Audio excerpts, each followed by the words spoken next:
Nous allons maintenant commencer une nouvelle émission au jour d'aujourd'hui. Je suis David Soares et le spectacle de la foi est une émission qui a pour objectif d'apporter une parole positive, comme nous le disons toujours. La parole positive d'aujourd'hui, c'est dans les moments difficiles, dans les moments d'anxiété, louez le Seigneur Dieu. Louez Seigneur Dieu. Mais pourquoi louer? La Sainte Bible, là où Dieu a dicté toutes ses promesses, dit que Dieu, il réside au milieu des louanges. La louange, c'est quoi? C'est un cantique, c'est une poésie, ce sont des phrases, c'est quelque chose pour rendre Dieu plus grand dans votre vie. Un remerciement que vous donnez, parce que Dieu vous a donné la vie, parce que Dieu, aujourd'hui, vous enseigne quelque chose, parce que Dieu va changer votre être. Et ce remerciement est exprimé par le biais d'une chanson. Et si vous ne pouvez pas chanter, dites les paroles.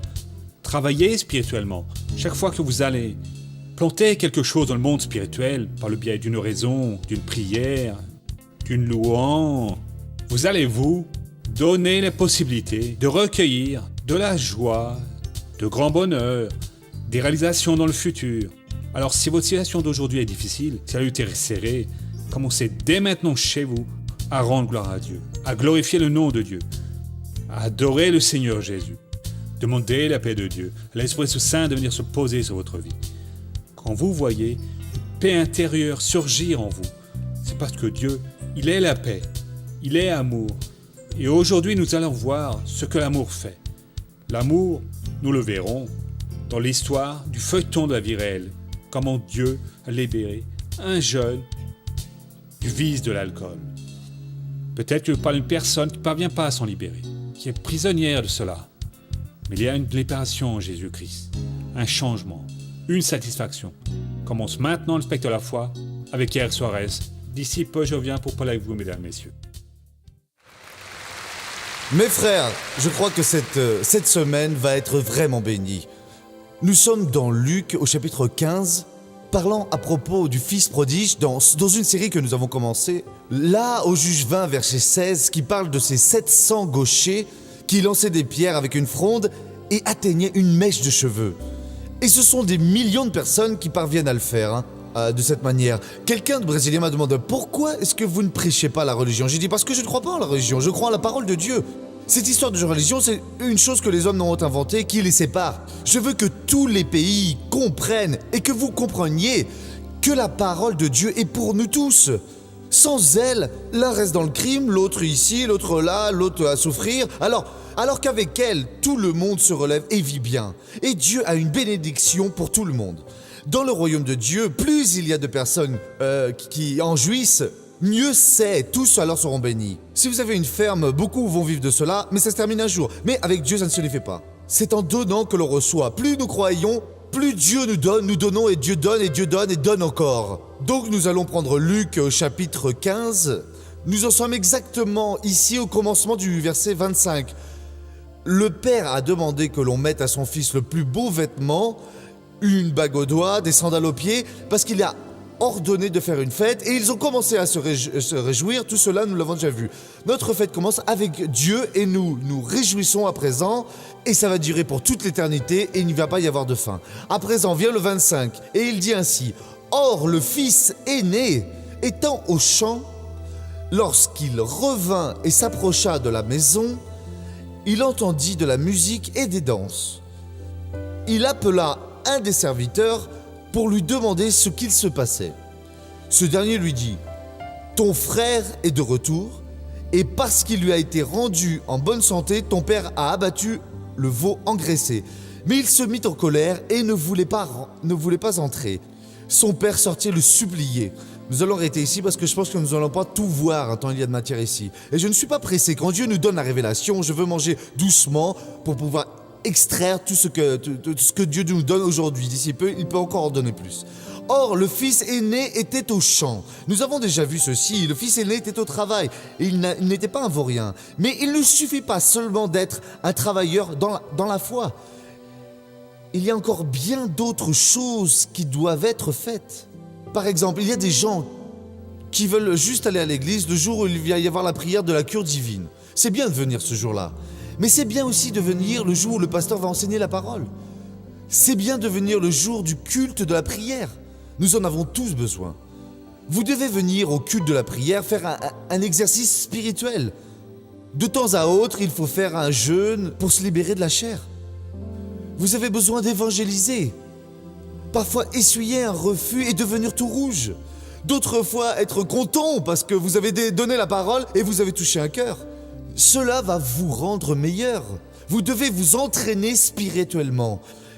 Il ne suffit pas juste d'aller au champ pour travailler plus, travailler encore. Non, missionnaire, je prie beaucoup. Non, vous devez aussi louer beaucoup. Vous devez aller parler aux autres personnes. Vous devez chercher l'être égaré. Tout cela, ce sont des choses qui nous aident.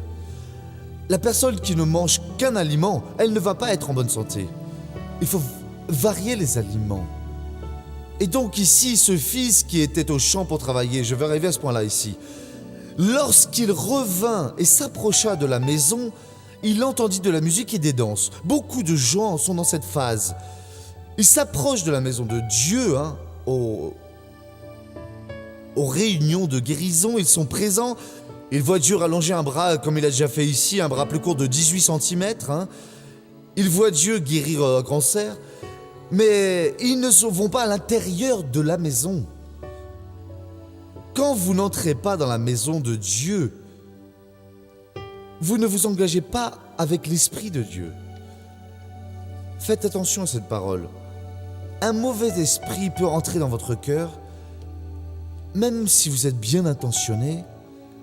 Jésus a parlé de la maison vide, propre et décorée, mais sans un habitant. Il n'y avait pas la présence de Dieu là. Elle était vide, le démon avait été expulsé. Elle était balayée, elle était propre, elle était décorée, très agréable pour l'arrivée d'un habitant. Bien meublée, mais il n'a pas mis l'habitant. Cet homme est venu du champ et est arrivé près de la maison. C'est un bénéfice d'être près de la maison de Dieu. De venir ici, faire une prière avec le missionnaire, c'est un avantage. Mais ce n'est pas suffisant. Dans cette phase, vous pouvez recevoir un esprit de critique et penser que l'Église a tort et penser qu'une autre chose n'est pas bonne. Dans cette phase, un démon du crime peut entrer en vous et vous devenez un voleur ou une voleuse et vous commettez l'adultère, vous n'êtes pas bien. L'homme sans l'Esprit de Dieu en lui est une proie très facile pour l'ennemi. Il peut utiliser ses griffes et attraper cette personne. Il est nécessaire d'avoir l'Esprit de Dieu vivant en vous. La Bible dit que si quelqu'un n'a pas l'Esprit de Christ, celui-ci n'est pas à lui. C'est la parole de Dieu. Cet individu est arrivé près de la maison. Il a entendu la musique, les danses, tout le monde était là faisant la fête. Mais il n'est pas entré. Cette attitude est dangereuse, mon frère. Il y a beaucoup de gens qui, après 1 an, 5 ans, 10 ans, 20 ans, 50 ans dans l'église, reçoivent un esprit du mal et vont faire ce qui ne vaut rien. Ils vont avoir de mauvaises pratiques. Mais pourquoi est-ce que c'est arrivé, missionnaire? Parce qu'il n'est pas entré dans la maison. Il ne s'est pas engagé complètement dans l'ambiance. Tout le monde était là, tout le monde était là. Nous allons dire, pour comparer en présence de Dieu, des personnes remplies du Saint-Esprit, parlant dans les langues, étant guéries, bien intentionnées. L'autre est un gars travailleur. Ce n'est pas un vaurien, mais il n'est pas à l'intérieur de la maison. Et alors il a reçu un esprit de jalousie. Il n'a pas voulu entrer en aucune manière. Et voyez l'autre erreur qu'il a commise ici. Lorsqu'il revint et s'approcha de la maison, il entendit de la musique et des danses. Il appela un des serviteurs pour lui demander ce qui se passait. Il n'est pas allé directement au Père. Mon frère, ma sœur, mes chers amis, si vous devez parler, c'est avec le Père. Ne conversez pas avec les serviteurs. Car les gens donnent beaucoup d'attention aux serviteurs et peu au Père. Le serviteur n'a pas menti, il a dit. Votre frère est de retour, il a raconté toute l'histoire. Mais le serviteur n'a pas cette onction dont vous avez besoin. Que vous devez recevoir quand on vous annonce une bonne nouvelle. Le Père, là. Je peux m'efforcer pour vous aider, essayer de vous convaincre, vous retenir par le bras. Ne pars pas, je ne suis pas de ce chemin. Et vous n'allez pas comprendre la chose. Mais si le Père parle avec vous en 1 seconde, alors vous comprenez tout. Son erreur a été, une des erreurs ici, c'est de chercher le serviteur. Serviteur, viens ici. Mais qu'est-ce qui se passe ici ? Le serviteur n'avait pas ce genre de charisme, le pouvoir nécessaire pour réussir à expulser cette force maligne qui était déjà entrée dans son cœur. Il n'est pas déjà beaucoup de ça. Parce que la fête à la maison signifie des dépenses. Et il n'avait pas été prévenu. Le démon était déjà au travail dans son cœur. Et il a travaillé dans le cœur de Judas. Quand cette femme pécheresse a pris le vase d'albâtre et l'a cassé, eh bien pourquoi ce gaspillage ? Et elle l'a répandu sur Jésus. Et il pouvait vendre alors ce vase et ce parfum pour 300 deniers et même donner aux pauvres. Il y avait même un bon motif là. Mais il n'était pas guidé par Dieu. Mais la Bible dit qu'il était un voleur. Aujourd'hui, il y a des gens qui parfois se plaignent. Pourquoi est-ce que le missionnaire passe une émission aussi chère et qu'ensuite il demande aux gens de l'aider ? Parce que le missionnaire veut bénir le monde entier. Il veut conquérir des foules pour Jésus. Parce que si personne ne le fait, quelqu'un a besoin de le faire. Vous imaginez que certains jours, nous allons, juste sur une seule chaîne de télévision, 12 millions de personnes qui nous accompagnent. Ça fait beaucoup de monde, mes amis. Où est-ce que vous parvenez à réunir 12 millions de personnes ? Passe et avec du son pour 12 millions. La personne doit entrer dans la maison, dans le dessein de Dieu. Même si vous passez toute votre vie à recevoir de Dieu, faisant bien selon sa volonté, alors les choses changent pour vous. Si vous n'entrez pas, vous pouvez recevoir un esprit de critique et vous commencez à critiquer les autres. Ah, cette personne ne s'habille pas bien. Ah, celle-là rit beaucoup. Et celui-là, qu'est-ce qu'il est en train de faire ? Ce n'est pas bien, vous ne contrôlez personne. Qui est-ce qui vous a nommé contrôleur pour surveiller tout le temps les autres ? Si vous voyez une quelconque mauvaise action, priez Dieu pour cette personne. Il est resté dehors, il a appelé un serviteur. Le serviteur n'a pas l'onction, il parle et lui ne comprend rien. Alors le démon prend possession de lui et c'est alors qu'il n'est vraiment pas entré. Le Père est venu, l'a supplié, il n'est pas entré. Mes amis, cherchez à parler avec le Père directement. Oubliez les intermédiaires. Entre Dieu et l'homme, il n'y a qu'un intermédiaire qui est Jésus, la parole de Dieu. Il n'y en a pas d'autre. Ne restez pas hors de la maison, entrez-y. Certaines personnes vont à l'église, reçoivent un esprit de critique parce qu'elles n'entrent pas. D'autres n'y vont que de temps à autre, quand elles viennent, elles entrent dans la présence de Dieu. C'est très sérieux, mes amis, mais pourquoi est-ce que cela arrive ? Parce que la personne ne s'engage pas avec Dieu. Elle est dehors. Jésus nous raconte cette parabole. Lui, au contraire, c'était sa maison. Papa, tout va bien ? Père, quelle est cette joie, Père ? C'est ton frère ? Oh, gloire à Dieu, il est revenu. Mais non, un mauvais esprit l'a envahi.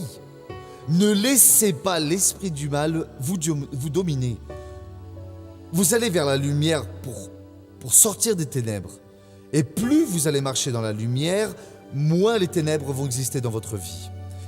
Et la Bible dit que nous devons nous approcher de la lumière jusqu'à ce que notre vie soit d'un jour parfait. Dites grâce à Dieu. Regardons maintenant le feuilleton de la vie réelle.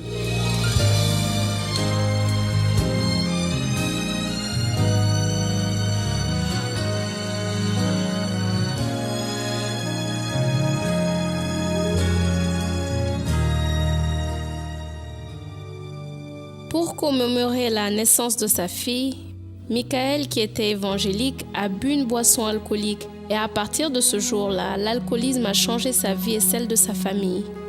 J'étais évangélique, je fréquentais l'église. Et puis j'ai perdu mon emploi, je me suis retrouvé au chômage et les choses ont commencé à manquer à la maison. Il y avait moi, ma femme et puis nos 3 enfants qui étaient petits. Et je suis parti à Sao Paulo. Arrivé là, j'ai commencé à boire parce que les collègues me disaient que c'était bon pour supporter le froid. Et ça a été ma perdition. J'ai commencé à boire tout le temps. J'ai passé 1 an et demi à Sao Paulo pour travailler et très souvent, je me suis quand même retrouvé sans travail. À cette époque-là, l'entreprise m'a licencié. Alors je suis retourné ici. Et puis un collègue m'a appelé de Rio de Janeiro, me disant que tout était déjà réglé pour que j'aille là-bas. Alors je suis parti à Rio et j'y suis resté pour y travailler. Mais je ne voulais rien savoir de l'église. Je voulais juste faire la fête, boire des coups, faire la fête, ce genre de choses. Après avoir vécu un certain temps à Rio de Janeiro, Michael est retourné à Salvador pour chercher son épouse et ses enfants. C'est alors que sa famille a vu de près les méfaits de l'alcool sur Michael. Il s'est mis à boire, il rentrait seul à la maison, il tombait même dans la rue et mes amis me disaient comme ça, Rosangela, ton père est encore tombé dans la rue, ton père boit beaucoup. Et là, j'avais très honte de lui. En relation à ma famille, c'était beaucoup de disputes, surtout quand je rentrais ivre. Parce que j'ai insulté ma femme, mes enfants. Je battais mes enfants pour n'importe quelle boutique, je leur tapais dessus. Il y a une fois, c'était en janvier, où mon père est encore tombé. Et là, le voisin est venu prévenir ma mère. Et puis ma mère m'a dit, bon, viens m'aider. Et j'ai dit non, je n'y vais pas parce que mes copines vont me voir et alors j'aurai honte. Et je suis restée à la maison et avec le poids sur ma conscience parce que j'étais pas là. Alors quand je vois tous ces ivres au bar, parfois je me mets à penser, je me souviens. Après approximativement 10 ans passés à Rio de Janeiro, Michael a vendu la maison où ils habitaient et il est retourné avec sa famille à Salvador. Lui, quand il est venu de Rio, il est venu habiter à côté de chez nous, dans la maison de sa mère. Mon mari et moi, on est évangéliques. Quand on se promenait, on le voyait dans la rue, oui, alcoolisé. Il puait l'alcool, tombé dans la rue. C'est terrible, mais vraiment horrible. J'en ai parlé à mon mari, je lui ai dit, tu vois, j'ai senti dans mon cœur qu'on devrait faire un jeûne pour toutes ces personnes qui sont ici. Principalement tous ces alcooliques qui se détruisent, comme le fait Michael. Il buvait, arrête de boire, viens avec moi à l'église. J'ai commencé à prier, j'ai demandé à Dieu pour qu'il vienne. Puis un jour, j'ai réussi à l'emmener avec moi, vous voyez. Quand il est rentré de l'église avec moi, il m'a dit qu'il n'irait plus jamais. J'ai dit, mais si, mais non, tu vas à l'église nationale et avec la foi, tu vas même être ouvrier, tu vas travailler pour l'œuvre du Seigneur. Mais non, Dieu m'en garde. J'y suis pas retourné, j'y suis plus allé, j'ai pas continué. Et puis après une vingtaine de jours, là, je suis tombé très malade. Alors quelques frères ont eu l'idée de me rendre visite. Et un matin, ils ont frappé à la porte de la maison pour m'inviter. Et là, quand ils sont entrés, j'étais couché, cloué au lit. Alors ils ont prié pour moi. Et là, ça a soulagé ma douleur. Alors ils m'ont invité de nouveau pour que je retourne à l'église de la grâce. Et c'est ce que j'ai fait, grâce à Dieu, car je suis encore là aujourd'hui. Et à ce moment-là, j'ai réussi à me libérer de l'alcool, j'ai réussi à me libérer de la cigarette, et Dieu a transformé ma vie. Aujourd'hui, pour l'honneur et la gloire de Jésus, il fait déjà l'œuvre de Dieu. C'est un ouvrier de la maison du Seigneur, et tout le monde vit en paix et dans la joie. Dieu a vraiment transformé la vie de mon père. Je pense à Dieu parce que je crois qu'il a transformé la vie non seulement de mon père, mais de nous tous, toute notre famille. Et grâce à Dieu, je suis aujourd'hui un ouvrier de l'Église internationale de la grâce de Dieu. Grâce à Dieu, je suis un nouvel homme en Jésus-Christ. Gloire à Dieu. Voyez, je ne sais pas si vous avez fait attention, mais il était évangélique. Puis il a commencé à boire et il en est arrivé à cet état déplorable. Mais grâce à Dieu, il s'est repris. Pourquoi est-ce qu'une personne qui aujourd'hui est de Dieu va demain commettre l'adultère, sombrer dans la boisson, devenir malhonnête, faire tout ça? Parce qu'elle ne vit pas dans la maison de Dieu. Et si vous vivez près de la maison de Dieu, comme beaucoup de gens le font, exactement dans cette position, un esprit du mal peut vous prendre. Mais il ne pourra pas le faire si vous vivez dans la maison de Dieu, en présence de Dieu, engagé avec Dieu. Si Dieu est réel, s'il est bon, pourquoi ne pas s'engager avec lui? Parce que rester ainsi, c'est rester loin de lui. près de la maison, mais loin de Dieu. Qu'est-ce qui se produit? Un esprit du mal entre en vous. Ce fils a reçu un esprit de jalousie. Ensuite, nous allons voir qu'il y a encore d'autres leçons sur ce cas, exactement à cause de cela. Et quand Jésus a raconté cet exemple, cette parabole, il l'a fait pour nous ouvrir les yeux. Cela se produit encore aujourd'hui, comme pour beaucoup de personnes. De mauvais esprits sont prêts à entrer pour vous détruire. Mais vous avez été appelés pour être une bénédiction. Et vous devez être cette bénédiction, vous devez vous efforcer, vous devez regarder et voir ce qui ne va pas bien dans votre vie. Quel type de péché vous pratiquez, à quelle force maligne vous cédez, et en parler à Dieu. Dieu, je ne veux plus, j'ai même aimé pratiquer cela, mais je ne veux plus. Seigneur, purifie-moi, Seigneur, enlève-moi tout cela de moi. À partir de cette minute, je sois une nouvelle personne, sainte et qui te respecte, qui respecte les autres. Change-moi complètement. Prenez cette décision et je vais servir le Seigneur. Et vous pouvez être certain que quand vous servez Dieu, va se produire tout ce qui s'est produit à l'époque de la loi. Et vous servirez le Seigneur, votre Dieu, et il retirera de votre corps les maladies, les infirmités, et le nombre de vos jours sera augmenté. Aujourd'hui, qu'arrive-t-il aux chrétiens qui ne se libèrent pas ? Quand il n'a pas l'auriculaire atteint, c'est l'annulaire, c'est le pouce, c'est l'index, c'est le majeur, c'est jusqu'au coude, c'est ici, c'est jusque là, il y a toujours des problèmes. Je ne sais pas pourquoi Dieu ne me guérit pas. Vous devriez savoir. Pourquoi est-ce que cela se produit avec vous, quand d'autres personnes vivent une vie abondante? Je suis venu pour qu'ils aient la vie et l'aient en abondance. Vous êtes totalement de Dieu ou vous êtes près de la maison, écoutant les musiques. Certains vont écouter et ne pas aimer, d'autres aiment ça.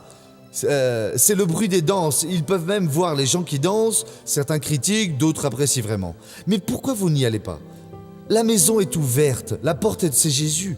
Rien ne vous empêche d'être heureux, de prendre cette décision. Je vais être pour toujours du Seigneur Jésus. Dieu va vous donner cette victoire. Si vous le voulez, soyez-en certains. Le ciel et la terre passeront. Jésus a dit: mais mes paroles ne passeront pas.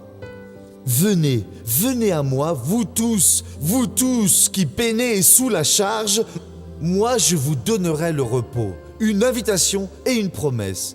Il veut faire de vous une bénédiction. Cessez de vous cogner la tête contre les murs, cessez de tenter ceci, tenter cela, vous défilant, en mentant, en trompant, vous faisant du mal. Votre conscience est agressée de tant de mauvaises choses que vous essayez. Vous voulez passer par-dessus. Arrivez devant Dieu et confessez-lui tout. Dieu, j'ai commis ce péché, j'ai fait cela, mais à partir de maintenant, naît une nouvelle personne. Et Dieu va vous donner une bénédiction. Il vient m'utiliser pour être le prophète de votre vie. Dieu veut faire de vous une bénédiction. Missionnaire, voici ma question. La personne qui emploie l'expression « mais vous êtes fou » va finir en enfer. Il y a une expression ici à Saint-Paulo qui dit « ah, c'est fou ». Je veux dire, c'est pas parce que vous utilisez que vous allez en enfer, ni que vous-même vous irez en enfer. Mais quand vous traitez quelqu'un de fou, alors vous allez être condamné au feu éternel. Cela, c'est ce que Jésus a enseigné. La famille de Jésus a pensé qu'il était fou. Je ne sais pas si vous avez déjà vu ça. C'est dans Marc au chapitre 3, quand Jésus était alors utilisé par Dieu. C'est comique cela, hein. Ils ont même pris des cordes pour attraper Jésus. À cette époque-là, le fou était attaché, vous voyez. Et c'était pourtant le Seigneur Jésus. Hein. C'est dans Marc 3, les versets 20 et 21. Puis il revint à la maison et la foule se rassemble encore et il ne pouvait pas même manger. À cette nouvelle, les gens de sa parenté sortirent pour se saisir de lui, car ils disaient « il a perdu la raison ». Jésus a été traité de fou par la Vierge Marie et par ses propres frères, hein. Mais il avait des frères, 4 frères et tout un tas de sœurs. Ah, mais missionnaire, n'était-elle pas vierge jusqu'à avoir Jésus? Après, elle a été l'épouse normale de Joseph. Je ne vais pas développer ce sujet, mais si vous voulez en savoir plus, voyez juste un petit verset. Matthieu 1, verset 25. Il y a d'autres versets qui en parlent. Juste pour en avoir la certitude, notez-les, hein, pour que vous ne disiez pas plus tard, le missionnaire a menti. Si j'ai inventé un mensonge, après vous me jugerez. Matthieu 1, 21, verset 25 dit, je lis ici pour ceux qui n'auraient pas la Bible maintenant, pour que les gens ne sortent pas en comptant. Je vais lire le 24 pour que vous compreniez. À son réveil, Joseph fit ce que l'ange du Seigneur lui avait ordonné, et il a pris sa femme chez lui. Mais il n'eut pas de relation avec elle jusqu'à ce qu'elle eût mis au monde un fils, qu'il appela du nom de Jésus. 2 choses sont dites ici, qu'elle a été l'épouse de Joseph, que d'abord il n'a pas eu de relation avec elle, qu'il ne l'avait jamais connue comme une femme avant, et il ne l'a jamais connue comme femme, et ils n'ont pas eu de relation jusqu'à ce qu'elle donne le jour à son enfant. Après que Jésus soit né, Joseph l'a connue comme femme, et on dit qu'elle a donné le jour à leur fils aîné. Le premier enfant est le fils ou la fille aînée, mais quand la personne n'a qu'un seul enfant, il n'est pas appelé de fils aîné, il est qu'un fils unique. Et donc, 2 paroles ici qui ne peuvent pas tromper. Bien, maintenant laissez-moi faire une prière pour ceux qui sont chez eux. Dieu, je prie pour tous ceux qui sont en quelconque lieu, participant au spectacle de la foi. Je bénis ces vies et en bénissant, je réprimande toute action du diable dans la vie de ces personnes et je détermine ta bénédiction au nom de Jésus-Christ. Amen. Vous avez vu quel merveilleux feuilleton. Vous savez, les personnes qui sont confrontées à ce genre de problème, combien de fois elles essaient de se libérer d'un vice et n'y parviennent pas. Elles veulent, mais elles ont perdu le contrôle. Autrement dit, elles sont prisonnières de quelque chose. Si vous êtes prisonnier, quelqu'un veut vous faire sortir de cette prison. Et ce quelqu'un, c'est Jésus-Christ. Et Jésus-Christ aujourd'hui vient pour briser ces chaînes dans votre vie. Il vient aujourd'hui pour vous remettre sur pied, pour vous donner l'autorité spirituelle sur votre famille, pour que vous êtes lâchiez toute puissance, toute forteresse, toute force du mal qui tourmente votre vie ou vos projets, vos plans. Et vous, avec la parole de Dieu, vous allez vaincre au nom de Jésus. Dieu vous appelle aujourd'hui pour prendre une attitude de foi et devenir quelqu'un qui parraine l'œuvre de Dieu. Celle qui parraine est une personne qui tous les mois va aider financièrement cette émission. Qu'est-ce que je dois faire, ministre? Vous devez croire en Dieu. Celui qui croit en Dieu doit se décider. Appelez ce numéro qui apparaît sur votre téléviseur et dites « Voyez, je vais prendre une attitude de foi, ne plus douter. Et je vais être une personne qui parraine cette œuvre de Dieu. » Si vous croyez, vous verrez Dieu travailler dans votre vie. Mesdames et messieurs, Dieu n'est pas ici pour s'amuser, ni même pour faire des blagues sous le nez de qui que ce soit. Dieu est ici parce qu'il veut voir les personnes vaincre en son nom à lui. Et quand vous gagnez en son nom à lui, il est glorifié. Il le montre à celui qui s'oppose à vous. Il le montre aux personnes autour de vous qu'il y a une différence dans votre vie et que vous ne cédez pas, mais vous demeurez ferme et fort en sachant que Dieu va compléter cette œuvre dans votre vie. Mes amis, chères mesdames, chers messieurs, Dieu vous a appelés aujourd'hui pour être des exemples sur cette terre. Ne doutez pas. Prenez une attitude de foi, croyez en Dieu et décidez de parrainer, décidez d'être des personnes qui vont véritablement vivre une vie heureuse. Que Dieu vous bénisse tous. Nous revenons demain sur le même horaire. Que Dieu vous garde et à demain.